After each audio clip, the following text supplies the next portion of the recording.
નમસ્કાર દર્શક મિત્રો, કનેક્ટ બોટાદમાં આપ સૌનું ફરી એકવાર સ્વાગત છે. દર્શક મિત્રો, આજે છે 1 જુલાઈ એટલે કે નેશનલ ડોક્ટર્સ ડે. માનવતાની મહેક જે લોકો પ્રસરાવી રહ્યા છે તેમને નમન કરવાનો આજનો દિવસ છે. ત્યારે આજે આપણી સાથે ખાસ ઉપસ્થિત છે ડોક્ટર જિગ્નેશ માનાણી, જે બોટાદના સુપ્રસિદ્ધ કાર્ડિયોલોજિસ્ટ છે.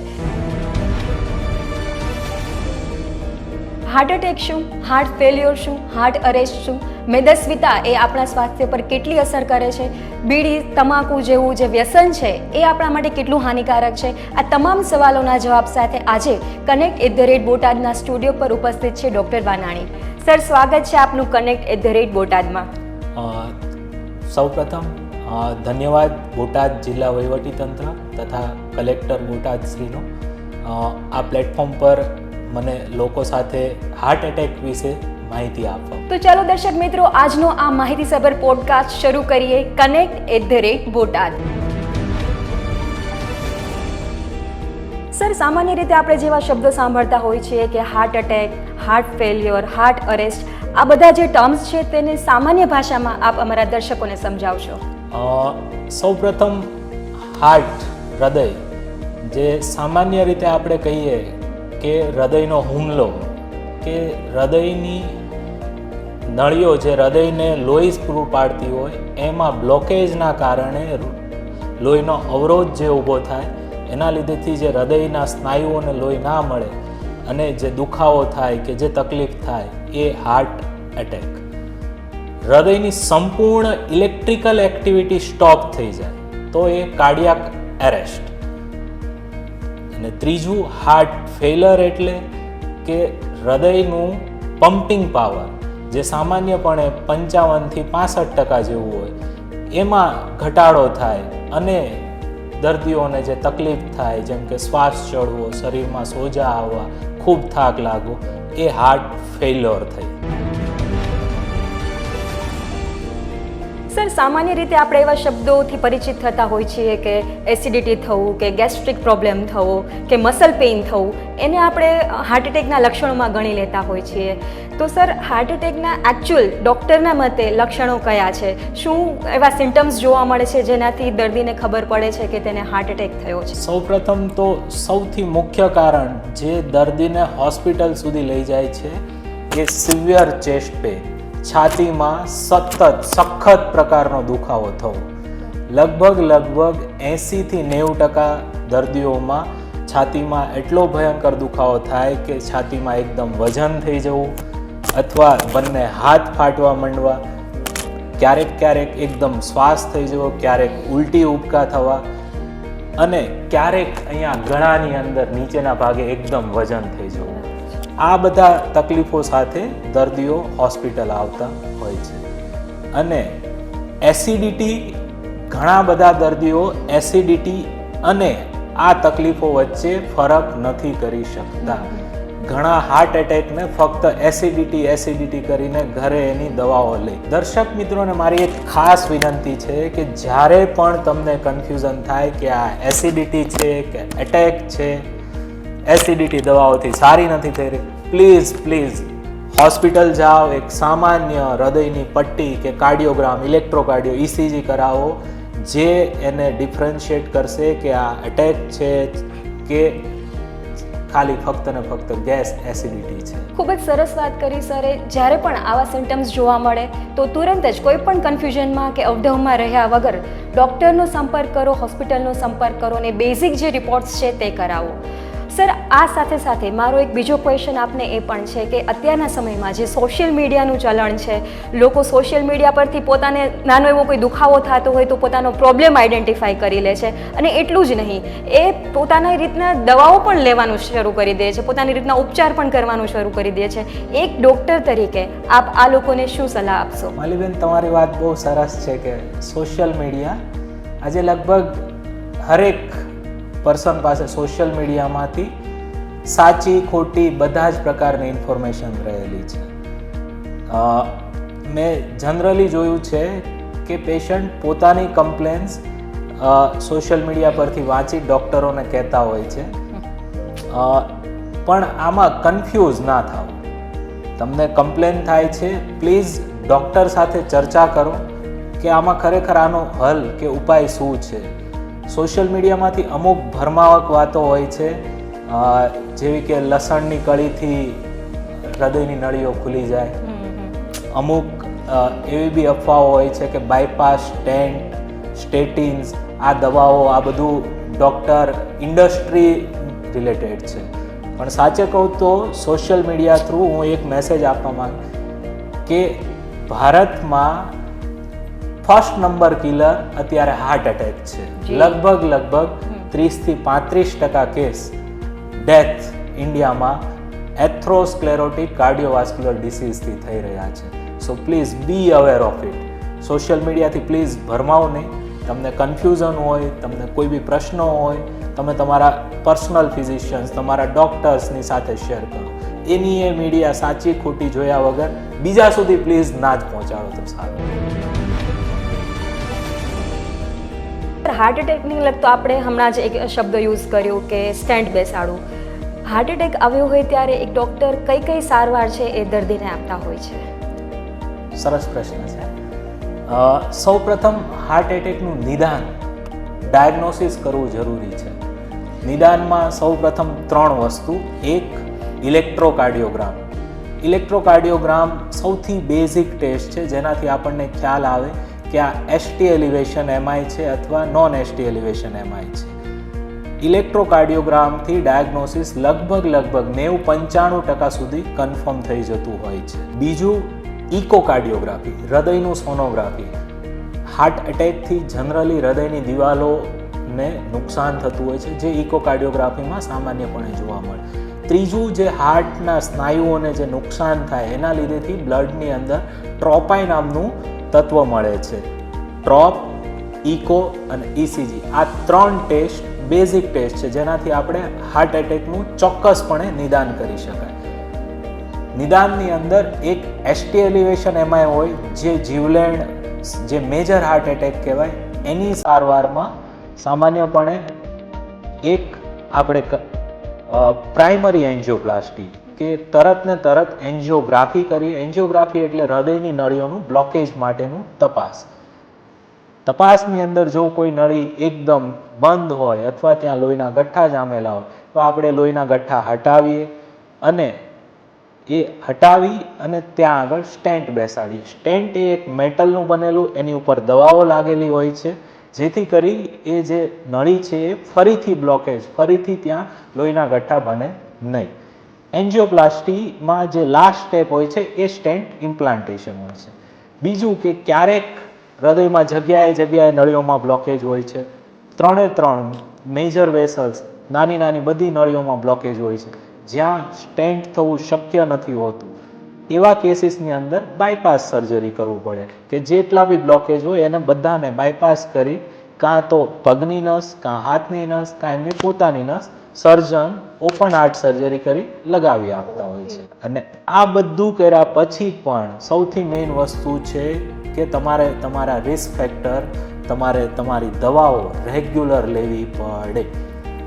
સ્ટેન્ટ અથવા એન્જિયોપ્લાસ્ટી, બાયપાસ એ એક ટેમ્પરરી સોલ્યુશન છે આપણી તકલીફોનું. એની પછી દવાઓ લેવી જરૂરી બને છે. દવાઓ ન લેવાથી સ્ટેન્ટ પણ બંધ થઈ જાય, બાયપાસ પણ બંધ થઈ શકે છે. સર, આપણે સ્ટેન્ટ બેસાડવા વિશે વાત કરી, તો બાયપાસ સર્જરી એટલે શું? બાયપાસ સર્જરી એટલે જનરલી કાર્ડિયોવાસ્ક્યુલર સર્જન્સ હાર્ટની મલ્ટિપલ જગ્યાએ જ્યાં પ્રોક્સિમલ બ્લોકેજ હોય એને બાયપાસ કરી જનરલી હાથ અથવા એમની પોતાની લીમા આર્ટરી લઈ અને પગની નસો લઈ અને ડાયરેક્ટ એઓર્ટાથી સીધું જ્યાં બ્લોકેજ હોય એની આગળ કનેક્ટ કરી આપતા હોય છે. બાયપાસમાં જનરલી ઓપન હાર્ટ સર્જરી, અત્યારે રિસેન્ટ એડવાન્સમાં કી હોલ સર્જરી કે નાનું 3 થી 4 સેન્ટીમીટરનું એક કાપો મૂકી એના થ્રુ પણ સર્જન્સ કરતા હોય છે. સર, મારે આપને એક પ્રશ્ન એ પણ પૂછવો છે કે આજકાલ આપણે વર્તમાનપત્રોમાં વાંચતા હોય છીએ કે સોશિયલ મીડિયામાં જોતા હોય છીએ કે જે નાના બાળકો છે, 10-12 વર્ષના બાળકો છે, એમને હાર્ટ એટેકનું પ્રમાણ વધી રહ્યું છે. યુવાનોમાં હાર્ટ એટેકનું પ્રમાણ સતત વધી રહ્યું છે. તો શું આની પાછળ ખાણીપીણી કે લાઇફસ્ટાઇલ એ જવાબદાર પરિબળ હોઈ શકે આપના મતે? સામાન્યતઃ જે નાના બાળકોમાં જોવા મળે છે એ જનરલી જીનેટિક ડિસઓર્ડર્સ હોય છે, જેને FH ફેમિલિયલ હાઇપરકોલેસ્ટ્રોમિયા કહેવાય, કે બાળક નાનપણથી જ એમની ફેમિલીમાં રોગ રન કરતો હોય અને કોલેસ્ટ્રોલનું પ્રમાણ ખૂબ હોય, જે નસોમાં જામે, જે ઘણીવાર બહુ અર્લી એજમાં એટેક આપી શકે છે. બીજું, હાર્ટને related infection, rheumatic heart disease, rheumatic fever, જે બચ્ચાઓના સ્પેસિફિક રોગ છે, એને જનરલી હાર્ટની બીમારીઓ કહેતા હોય છે. બીજું, જે યુવાનોમાં જે લાસ્ટ 5-1 વર્ષથી આપણા ધ્યાનમાં આવે છે કે યુવાનોમાં હાર્ટ એટેકનું પ્રમાણ વધી રહ્યું છે. પર્સનલી મારું એવું માનવું છે કે એ પ્રમાણ સ્ટેબલી એક ધારું જ ઇન્ક્રીઝ થઈ રહ્યું છે, પણ જે લાસ્ટ કોવિડ પછી આ ઇસ્યુ વધારે પ્રોમિનન્ટ થયો છે. ખાસ કરીને જે 1.5 વર્ષનો લોકડાઉનનો સમયગાળો હતો, એમાં આપણી લાઈફ બહુ સ્ટેબલ હતી, એકદમ સિમ્પલ રહેવાનું હતું. એની પછીથી જ્યારે લોકડાઉન ખુલ્યું એટલે બધાએ એકદમ વધારે એક્સરસાઇઝ, વધારે, એનું એક એક્ઝામ્પલ છે ગરબા દરમિયાન. લાસ્ટ યર નવરાત્રિમાં લગભગ હાર્ટ એટેકના કેસીસ ડબલ થઈ ગયા. કેમ? તો એનું એક જ કારણ કે સામાન્યતઃ આપણે એટલું બધું એક્સરસાઇઝ કે એવું કરતા નથી હોતા, પણ ગરબામાં આપણો એવું હોય કે નહીં, ગરબા તો કરવા જ પડે, અને જ્યાં સુધી થાકીએ નહીં, જ્યાં સુધી થઈ શકે ત્યાં સુધી આપણે એકદમ, એને અનડ્યુ એક્ઝર્ઝન કહેવાય, કે જે આપણે રૂટીનલી કામ ન કરતા હોઈએ પણ એકદમથી જ્યારે કરવાનું થાય, એકદમ જોરવાળું કામ કરવાનું થાય, ત્યારે આનું પ્રમાણ બને છે.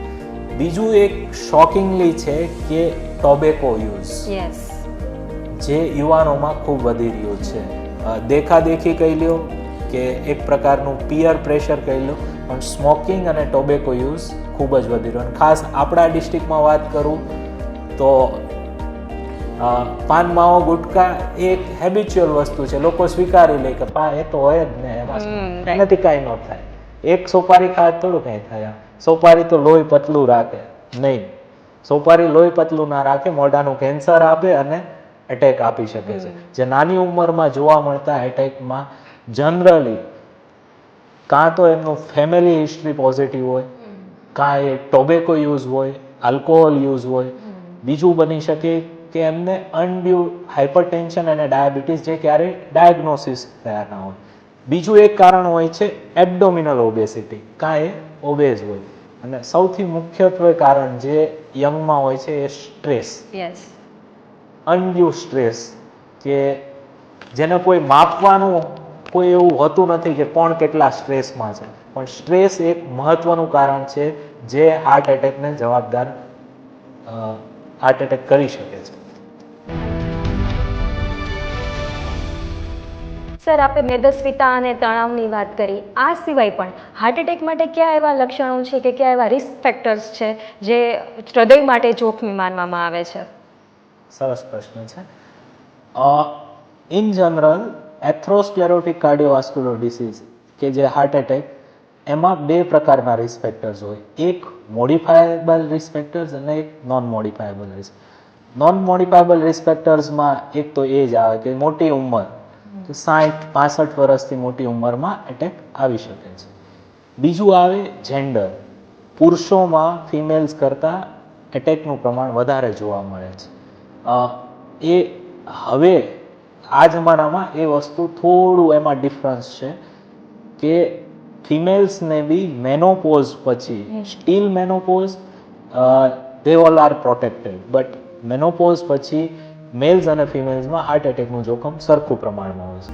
મોડિફાયેબલ રિસ્ક ફેક્ટર્સની વાત કરીએ તો એક ઇન્ટર હાર્ટ સ્ટડી કરીને એક ગ્લોબલ સ્ટડી થયું છે, જેમાં મોર દેન 15,000 હાર્ટ એટેકવાળા પેશન્ટ્સ, એની સાથે એમને કેસ કંટ્રોલ કર્યું, 15,000 નોર્મલ, તો 9 ટોટલ રિસ્ક ફેક્ટર્સ જાણવા મળ્યા. સૌપ્રથમ hypertension, diabetes, smoking or tobacco use, abdominal obesity and stress.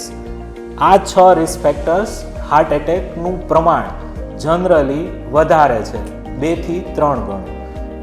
બીજું, લેક ઓફ એક્સરસાઇઝ અને use of fruits and vegetables જેને એક્સરસાઇઝ કરતા હતા અથવા જે ફ્રૂટ્સ ને વેજીટેબલ્સ વધારે લેતા હતા એમને હાર્ટ એટેક આવવાનું પ્રમાણ ખૂબ ઓછું હતું. અને સૌથી લાસ્ટ આલ્કોહોલ ઇન જનરલ એવું કહેવામાં આવે છે કે એ એથ્રોસ્ક્લેરોટિક કાર્ડિયોવાસ્ક્યુલર ડિસીઝ હાર્ટ એટેકમાં હેલ્પફુલ, પણ આપણા સાઉથ એશિયન પોપ્યુલેશન માટે આલ્કોહોલ પણ એટેક માટે જવાબદાર છે. So be aware of it. Sir, તમે બીપી અને ડાયાબિટીસના જે ફેક્ટર્સની વાત કરી, ઘણા લોકો એવા હોય છે કે જેમને ડાયગ્નોઝ થઈ જાય છે કે બીપી છે કે ડાયાબિટીસ છે, થોડો ટાઈમ એ લોકો દવા લે છે, પછી એમ થાય કે હવે અમે રિકવરી પર છીએ અને લોકો પોતાની રીતે જ એ દવાઓ બંધ કરી દે છે. તો શું એ પણ હાર્ટ એટેક માટેનું એક કોઝ હોઈ શકે છે? એ વાત ભ્રામકતા છે કે હકીકત છે? નહીં, આ હકીકત છે. જે પણ લોકોને ડાયાબિટીસ કે બ્લડ પ્રેશર હોય એ લોકોને એટેક આવવાનું પ્રમાણ લગભગ 3 ગણું હોય છે નોર્મલ પીપલ કરતાં. સો જેને બી એક વખત ડાયાબિટીસ કે બીપીની દવાઓ શરૂ થાય તો એમને રેગ્યુલર ચેકઅપ કરાવવું જોઈએ, રેગ્યુલર રિપોર્ટ્સ કરાવવા જોઈએ. અને જો એક કે લાઇફસ્ટાઇલ મોડિફિકેશન્સથી ડાયાબિટીસ બીપી કંટ્રોલ ન થઈ રહ્યું હોય તો મેડિકેશન્સ રેગ્યુલર જ લેવી જોઈએ. દર્શક મિત્રો, સરે હમણાં લાઇફસ્ટાઇલ મોડિફિકેશનની વાત કરી. આપણે તેમની પાસેથી જાણીએ કે સર, લાઇફસ્ટાઇલ મોડિફિકેશન એટલે શું અને હાર્ટ પર તેની કેવી અસર જોવા મળતી હોય છે? લાઇફસ્ટાઇલ મોડિફિકેશન બહુ એક બ્રોડ ટર્મિનોલોજી છે, જેની અંદર સૌપ્રથમ આપણે આપણા રોજિંદા જીવનમાં શું ચેન્જીસ કરી શકીએ કે એક આપણે હાર્ટ એટેકથી બચી શકીએ, એક લાઇફસ્ટાઇલ ડિસઓર્ડર ડાયાબિટીસ બીપી એનાથી બચી શકીએ, અને એ થયું છે તો એનું રિવર્સ બી થઈ શકે ખરું lifestyle changes.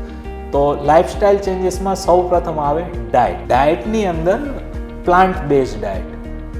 Plant based diet એટલે કે લીલા શાકભાજી ખૂબ લેવા, કઠોળ, ફ્રૂટ ખૂબ લેવા, બને એટલું રેડ મીટને અવોઇડ કરવું,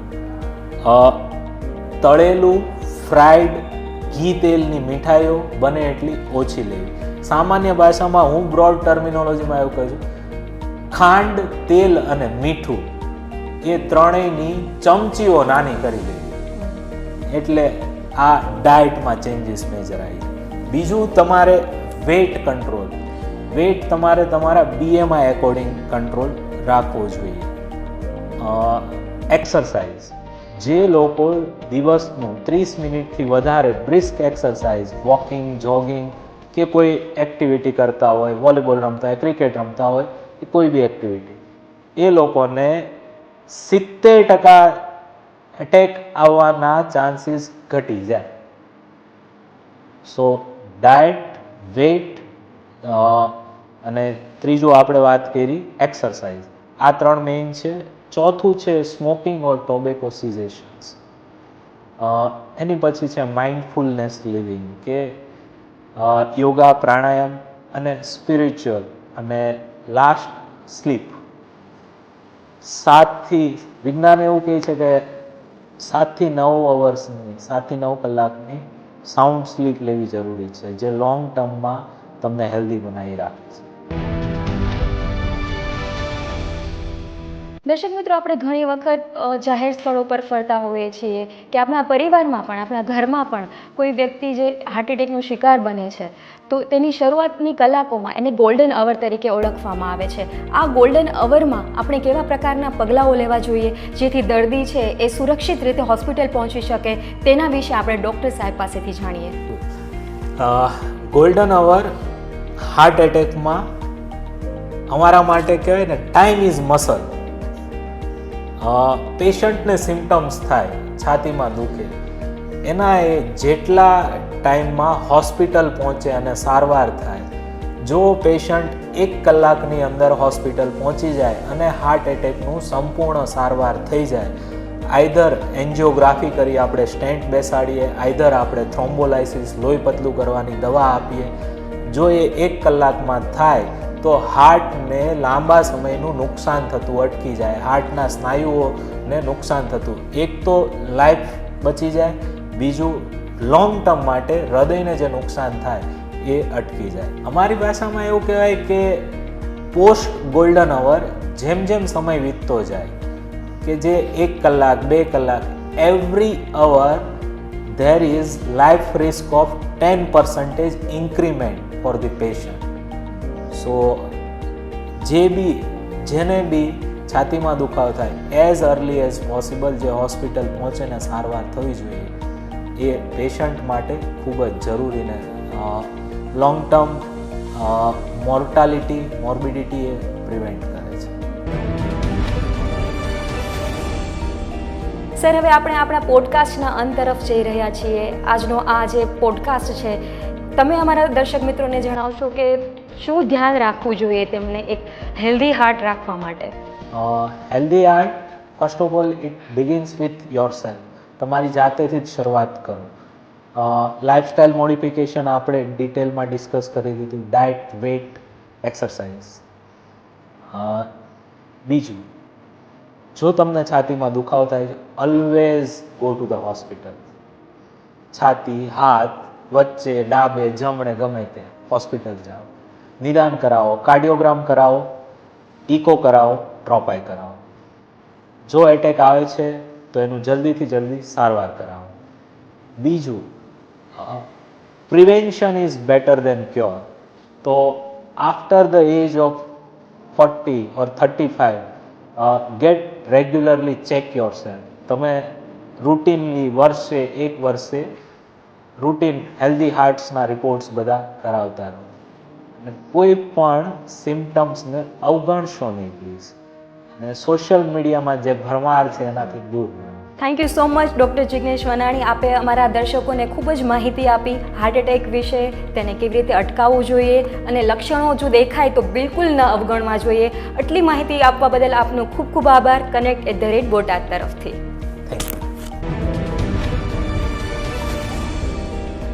connect@botatની સમગ્ર ટીમ સમગ્ર દેશમાં જે અવિરતપણે સેવા સાથે જોડાયેલા છે તેવા તમામ ડૉક્ટર્સને આભાર માનવા માંગે છે, જેમણે હજારો હૃદયને ફરી ધબકતા કર્યા, જેમણે લોકોમાં જીવન જીવવાની આશા જીવંત રાખી અને જેઓ ઈશ્વરના સાક્ષાત સ્વરૂપ તરીકે માનવામાં આવે છે. તે તમામ ડૉક્ટર્સનો આભાર, ઋણ સ્વીકાર અને વંદન. તો દર્શક મિત્રો, તમને આ પોડકાસ્ટ પસંદ આવ્યો હોય તો ચોક્કસથી અમને મેસેજ કરો. માહિતી બોટાદની આ યુટ્યુબ ચેનલને લાઇક, શેર અને સબસ્ક્રાઇબ કરો. ફરી મળીએ આવા માહિતીસભર પોડકાસ્ટ સાથે. ત્યાં સુધી રજા આપો. નમસ્કાર.